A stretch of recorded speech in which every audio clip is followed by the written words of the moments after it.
چھلانگ لگا کے اپنا خاتمہ کر لیتا ہے، جب حضور اس دنیا سے کوچ کر گئے ہیں تو ہم نے جی کے کیا لینا ہے۔ تو وہ داراز گوش آقا کریم اس کے اوپر سواری کر لیتے تھے، بلکہ خیبر کے دن یہ یہودیوں کے ساتھ مقابلے کا دن تھا، لیکن اس اہم دن حضور علیہ السلام جس دراز گوش کے اوپر سوار تھے اس کی جو نکیل تھی وہ کھجور کی رسی کی تھی اور کھجور کی چٹائی اس کے اوپر ڈالی ہوئی تھی۔ تو آقا کریم علیہ السلام اس بات میں کوئی بات اور کوئی شرمندگی محسوس نہیں کیا کرتے تھے۔ میں ایک دن ایک راستے میں کھڑا تھا کہ کوئی شخص مجھے دیکھ کر کے رکا، اپنی گاڑی پہ بٹھا لیا اور اس نے 5-6 مرتبہ مجھے کہا جی وہ بس آج میں بڑی گاڑی نہیں لا سکا، بس جلدی میں یہ چھوٹی گاڑی لے کر کے آیا ہوں۔ اسے بار بار شرمندگی ہو رہی تھی کہ یہ میری گاڑی چھوٹی ہے، لیکن ذرا دیکھیے جب انسان کے اندر فطرتاً چھوٹا پن نہ ہو اور وہ احساس کمتری کا شکار نہ ہو تو اس کے اندر یہ چیزیں نہیں ہوا کرتی تھی۔ حضور علیہ السلام دراز گوش کے اوپر سوار بھی ہوتے تھے اور کسی کو اپنا ردیف بھی بنا لیتے، اور لازمی نہیں کہ کسی کو ردیف بنانے کے لیے حضور کسی عالی نسب شخص کا انتخاب کرتے، بلکہ غلاموں کو، لاچاروں کو اور انتہائی مسکین لوگوں کو حضور علیہ السلام اپنا ردیف بنایا کرتے تھے۔ بلکہ فتح مکہ کے دن، یہ اسلام کی عظمت کا اعلان کرنے کا دن ہے، اس دن حضور علیہ السلام کا ردیف کون تھا جو اتنا زیادہ عمر نہیں رکھتا تھا اور حضور کے پیچھے بیٹھے خوشی سے جھومنا چاہتا تھا، اور آقا کریم علیہ السلام کا سر انور یوں جھکا ہوا تھا کہ حضور علیہ السلام کے امامے کا کور جو ہے وہ اونٹنی کی کوہان کے ساتھ لگی ہوئی لکڑی کے ساتھ لگ رہا تھا، اور اس انداز سے حضور مکے میں داخل ہو رہے تھے۔ اور حضور کا اس دن ردیف، حضور کے ساتھ اس اہم دن سوار کون تھا تو تاریخ کے اندر جواب ملے گا، وہ اسامہ بن زید۔ حضور کا منہ بولا بیٹا حضرت زید بن حارثہ کا فرزند، جو حضرت ام ایمن کا بیٹا بھی ہے اور حضرت زید بن حارثہ کا بیٹا بھی ہے۔ رنگ سانولا ہے، ناک چپٹی ہے، حبشی نیاد ہے، لیکن آقا کریم علیہ السلام اس دن اس غلام زادے کو اپنی پشت پہ بٹھائے ہوئے ہیں۔ بلکہ تاریخ کے یہ اوراق بھی ہمارے سامنے ہیں۔ حضرت حسن رضی اللہ تعالیٰ عنہ حضور کے ایک زانو پہ کھیلتے تھے تو دوسرے زانو پہ حضرت اسامہ بن زید کھیلتے تھے، بلکہ حضور علیہ السلام ایک کندھے پہ حضرت امام حسن کو اٹھاتے ہیں تو دوسرے کندھے پہ حضرت اسامہ کو اٹھاتے ہیں۔ حضرت سید عائشہ رضی اللہ تعالیٰ عنہ فرماتی ہیں ایک دن حضرت اسامہ رضی اللہ تعالیٰ عنہ کی ناک بہہ رہی تھی، میں نے دیکھا کہ حضور علیہ السلام آگے بڑھے کہ میں اسامہ کی ناک صاف کر دوں، غلام زادے کی ناک صاف کر دوں، تو میں نے عرض کی حضور آپ رہنے دیں میں صاف کر دیتی ہوں۔ تو حضور نے فرمایا اے عائشہ، اسامہ سے میں بھی پیار کرتا ہوں، اسامہ سے تو بھی پیار کیا۔ غلام زادوں کے ساتھ محبتوں کا یہ عالم اور اس انداز کے ساتھ پیار کا یہ روح، یہ حضور علیہ السلام نے ہی سکھایا ہے اور یہ حضور کی زندگی کا ہی روپ ہے۔ حضرت حسن فرماتے ہیں وَيَرْكَبُ الْحِمَارُ وَيَرْدِفُ خَلْفَهُ وَيَلْعَقُ يَدَهُ، اپنے پیچھے حضور کسی شخص کو بھی سوار کیا کرتے تھے اور پھر حضور کھانے کے بعد اپنی انگلیاں بھی چاٹ لیا کرتے تھے اور اس میں کچھ شرم محسوس نہیں فرمایا کرتے تھے۔ یہ حضور کی سیرت کے پہلو ہیں جو بڑے نمایاں ہو کے ہمارے سامنے آتے ہیں۔ حضور نبی رحمت صلی اللہ علیہ وسلم کی سیرت کا رنگ بیان کرتے ہوئے حضرت انس رضی اللہ تعالیٰ عنہ بیان فرماتے ہیں کان رسول اللہ صلی اللہ علیہ وسلم احسن الناس و اجود الناس و اشجع الناس، کہتے ہیں حضور کائنات میں صورت اور سیرت کے اعتبار سے سب سے حسین تھے۔ حضور علیہ السلام سب سے زیادہ سخی تھے اور حضور علیہ السلام سب سے زیادہ بہادر تھے۔ حضور علیہ السلام کی سیرت کے حسن کو نبی رحمت کے خادم خاص انس بن مالک رضی اللہ تعالیٰ عنہ بیان فرماتے ہیں۔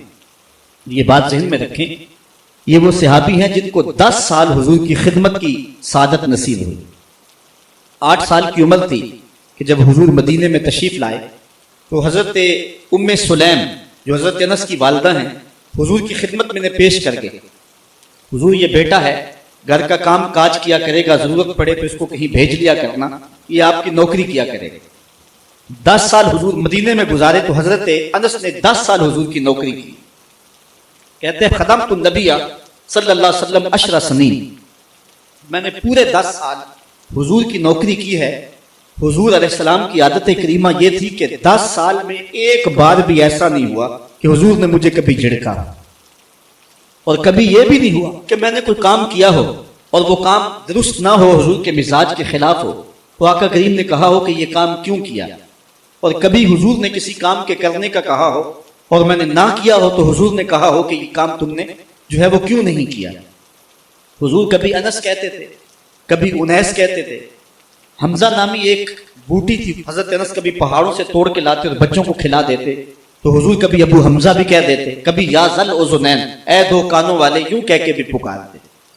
خادموں سے خدمت لی جاتی ہے، ان کے ناز کوئی نہیں دیکھتا، لیکن حضرت انس رضی اللہ تعالیٰ عنہ کی کہانی سنیے۔ فرماتے میں بالکل بچہ تھا، ایک دن حضور نے مجھے کسی کام کے لیے بھیجنا چاہا اور فرمایا انس فلاں جگہ جاؤ، تو میں دل میں پکا ارادہ کیا کہ میں ضرور جاؤں گا، لیکن میں نے لاڈ سے کہا کہ میں نہیں جاؤں گا، لیکن دل میں عزم یہ تھا کہ میں ضرور جاؤں گا۔ کہتے ہیں کہ میں چلا گیا، راستے کے اندر بچے کھیل رہے تھے اور میں ان کی کھیل دیکھنے میں مصروف ہو گیا۔ آقا کریم علیہ الصلوۃ والسلام نے جس کام کی طرف مجھے بھیجا تھا، باوجود عزم رکھنے کے میں ادھر نہ جا سکا اور بچوں کے کھیلنے کی اس کیفیت کے اندر میں بھی لگ گیا۔ کہتے ہیں تھوڑی دیر ہوئی تو کسی نے آ کر مجھے پیچھے سے گدی سے پکڑ لیا، میں نے پلٹ کے دیکھا فائزہ ہوا رسول اللہ صلی اللہ علیہ وسلم، تو وہ اللہ کے رسول صلی اللہ علیہ وسلم تھے۔ تو آقا کریم علیہ السلام نے فرمایا کہ اے انس، میں تجھے جس کام کے لیے بھیجا ہے تم گئے نہیں ہو، تو میں نے عرض کی حضور میں بس جانے ہی لگا ہوں۔ تو اس طرح سے غلام ہو کر بھی حضور کے ساتھ یوں لاڈ اور ادائیں کر لیا کرتے تھے، بلکہ حضور علیہ السلام کے ایک صحابی تھے، آقا کریم علیہ السلام کے ساتھ مزاح کر لیا کرتے تھے، نام ظاہر تھا، ایک بستی کے رہنے والے تھے، وہاں سے آتے اور حضور کی خدمت کے اندر ہدیے پیش کرتے، آقا کریم شہر کی چیزیں انہیں عنایت کرتے۔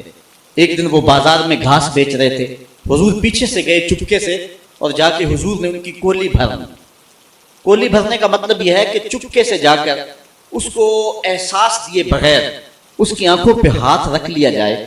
اور یہ اسے اشارتاً کنایتاً پوچھا جائے کہ بتاؤ میں کون ہوں۔ یہ کسی کی محبت کو پرکھنے کے لیے کیا جاتا ہے کہ ہر وقت کہتے ہو کہ میں تمہارے خیال میں رہتا ہوں، اب بتاؤ میں کون ہوں۔ تو حضرت ظاہر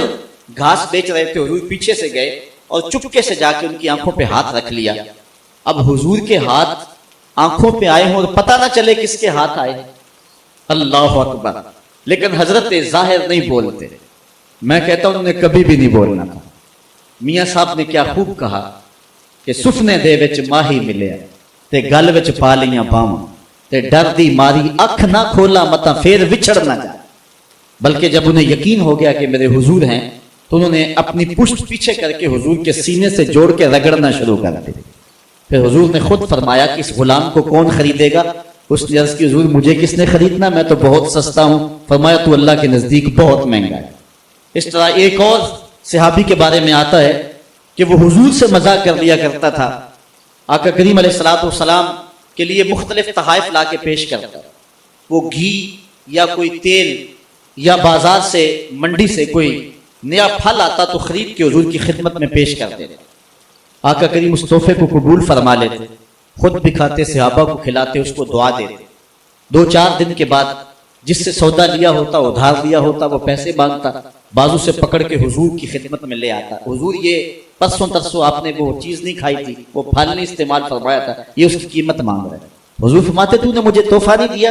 عرض کرتا غریب آدمی ہوں، تحفہ کیسے دے سکتا ہوں، میں نے سوچا سب سے پہلے حضور ہی کھائیں، تو حضور قیمت بھی ادا کر دیتے اور خوش بھی ہوتے اور دعائیں بھی دیتے۔ تو یہ حضور کا انداز کرم ہے۔ حضرت ابو ہریرہ فرماتے ہیں کہ حضور ہم سے کھیل کود کر لیا کرتے تھے، میں نے ایک دن کہا یا رسول اللہ انکا تداعبنا، آپ ہم سے کھیل کود کر لیتے ہیں؟ تو حضور نے فرمایا کہ میں کھیل کود کے اندر بھی سوائے حق کے علاوہ کچھ نہیں کہتا، میں تم سے مزاح بھی کر رہا ہوتا ہوں، میری زبان پر حق اور صداقت ہی جاری رہتی۔ یہ حضور کا انداز کرم تھا۔ علماء نے اس بات کو لکھا ہے، اگر حضور کی طبع کے اندر یہ شگفتگی نہ ہوتی، حضور کی طبیعت کے اندر، مزاج کے اندر یہ شگفتگی نہ ہوتی، حضور تبسم کرنے والے نہ ہوتے، کوئی بندہ حضور علیہ السلام کو دیکھنے کی تاب ہی نہ رکھتا اور حضور سے اخذ فیض ہی نہ ہو سکتا۔ آقا کریم علیہ السلام کے سامنے کوئی ٹھہر ہی نہ سکتا، جو تھا نبوی جلال اس کی کوئی تاب نہ لا سکتا۔ اس لیے حضور علیہ السلام جب تنہا ہوتے تو حضور کے اوپر رقت طاری ہوتی، اور جب صحابہ کے سامنے ہوتے تو حضرت عائشہ فرماتی ہیں میں نے حضور سے زیادہ مسکرانے والا شخص زمانے میں دیکھا ہی نہیں۔ کثرت کے ساتھ حضور علیہ السلام مسکرایا کرتے تھے۔ حضرت عبداللہ ابن مسعود رضی اللہ تعالیٰ عنہ سے ایک روایت سنیے، وہ فرماتے ہیں کہ ایک دن حضور تشریف فرما تھے اور کوئی شخص آیا تو اس نے اچانک جب حضور کو دیکھا تو اس کا بدن تھر تھر کانپنے لگا، چونکہ حضور علیہ الصلوۃ والسلام اپنے دھیان بیٹھے ہوئے تھے اور حضور کے چہرے پہ مسکراہٹ کا وہ جو معمول تھا وہ نہیں تھا، تو وہ حضور کے چہرے کے جلال کی تاب نہ لا سکا، اس کا بدن جو ہے وہ تھر تھر کانپنے لگا۔ تب حضور نے اس کی جانب دیکھا اور حضور علیہ السلام مسکرائے اور آقا کریم علیہ السلام